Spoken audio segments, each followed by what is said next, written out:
Another conflict has broken out in the Middle East and emotions are running high. People are advocating for violence on this side and this side must prevail, and other people are advocating for violence on the other side and the other side must prevail. And what there isn't is a third position, just as there isn't generally with the Ukraine and Russia war. And that's what I'm going to be talking about in this video. Take the first step towards online privacy. Get NordVPN. Hi everybody, this is my personal commentary on what is going on in the situation in Israel and Gaza. Now before I continue, please subscribe, follow me on Twitter, CryptoRichYT, join my official Telegram announcements channel. And if you're watching this on YouTube, well don't, please. Come over and support me on bit.ly/CryptoRich3Speak. 3speak.tv is a censorship-resistant platform. I own my content. And also bit.ly/CryptoRichOdyssey, which is not as censorious as YouTube, but it isn't completely free of censorship. On both of those platforms, you can earn crypto just by watching videos. Okay, now my views on the conflict are shaped in large part by my own personal experience, and I think that's the case for everybody. I am Muslim. However, I have Jews in my family, I have Christians in my family, and ultimately, I have human beings in my family. And in that respect, my family is just like yours. And I've watched as there have been scenes on media of this group of people celebrating the death and destruction of this other group of people, and this other group of people celebrating the death and destruction for this group of people, and lots of emotive language calling for more war, more killing. And where are the voices for peace? And it's the same deal with Ukraine and Russia. Where are the voices for peace? No, let's just send more money for more killing and for more destruction. Now, whether you're an Israeli or whether you're a Palestinian, you're still a human being. You're somebody's child, somebody's brother, somebody's sister, somebody's mother, somebody's father. Because ultimately, we're all human beings. We're the same underneath. And we are the ones, ordinary people are the ones who lose out. But who benefits when it comes to war? Now, in this video, I'm going to read out a post from this guy, Sovereign Bra. Came across my Twitter feed, and it pretty much expresses my views on this far more eloquently than perhaps I could. And I'll link to his Twitter. You can follow him in the description below. So please do give credit to him and do follow him and support him. And this is the tweet. This is what he said. I've kept an eye on this Israel situation for the past few days. Here's what I've learned, and here are my blunt and honest thoughts. 1. Israel chose to ignore intelligence from Egyptian officials about a major attack coming from Hamas. 2. Multiple former IDF soldiers and Israeli intelligence personnel have come forward online and said there's a 0% chance Israel was unaware of this attack beforehand or couldn't have prevented it. Now that makes complete sense to me, and that was something that struck me as really odd. We're not talking about the southern US border between Texas and Mexico. That's completely porous and anybody can walk through it. We're talking about Israel, which is surrounded by nations that are hostile, that has some of the most sophisticated surveillance and weaponry systems in the world, and an incredibly efficient intelligence service. And they didn't know? They had no idea? No, that's fishy. 3. We just watched unsophisticated terrorists on hang gliders soar into one of the most heavily defended and surveilled countries on the planet. Within 48 hours of the attack, we're now suddenly seeing enormous support for an American war with Iran and the genocide of the Palestinian people. Yep, we are. Just like after 9/11. Oh my God, if Saddam Hussein did this, we need to go and destroy Iraq. We need to wage war against Iraq. Never mind that most of the bombers were actually from Saudi Arabia, but it became a justification for war. I'm witnessing American pastors and formerly level-headed influencers in our world completely lose their minds and call for genocide. It's unsurprising, but insane to watch. Now I'm noticing that as well. People whom I considered to be very level-headed, advocating for peace when it came to Ukraine and Russia, are now like, oh my God, this group of people are terrorists. Oh my God, this group of people are fascists and neo-Nazis and we need to wipe them all out. Wait a minute. Where's the stand for peace? Like, how come it's okay to stand for peace in this conflict, but not for peace in this conflict? No.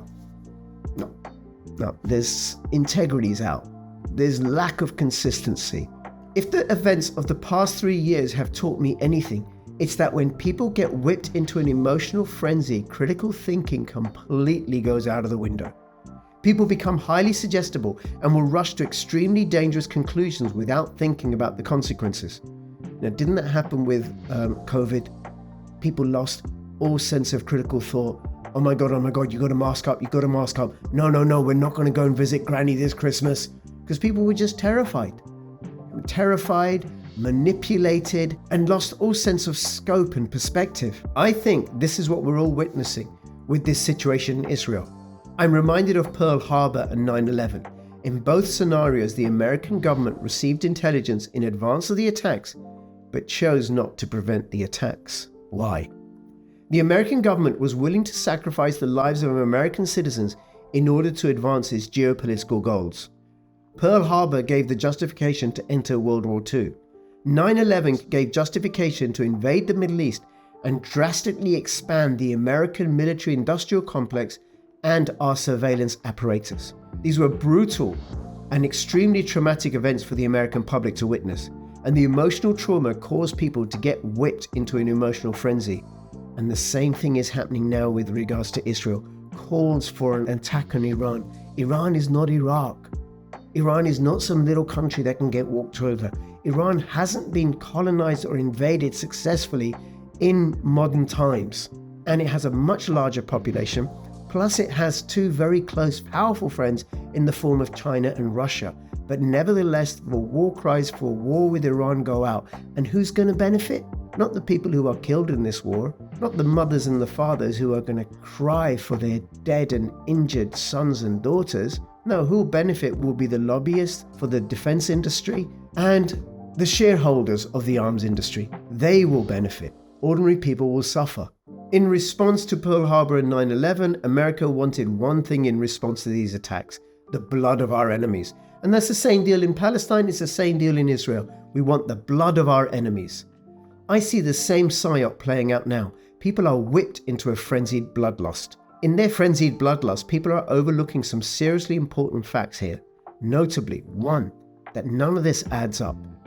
Innocent civilians are being threatened with genocide, and escalated violence in the Middle East and a war with Iran both risk the rest of this planet being dragged into World War III. What happened in Israel this weekend was obviously gut-wrenching and awful to witness, but I do not trust Israel's so-called intelligence failure, nor do I trust the snakes in Washington calling for war with Iran, and I sure as hell no longer trust any of the emotionally frenzied influencers calling for explicit genocide of innocent civilians. Now, what I like about this post is he's not taking sides. He's not saying, and I'm not saying, oh, Israel must prevail. I'm not saying, oh, Palestine must prevail. What I'm saying is we have to think, we have to stop, and we have to call for peace, because conflict isn't going to resolve this. The other thing that I notice in the mainstream media coverage of this issue is it's entirely free of any context.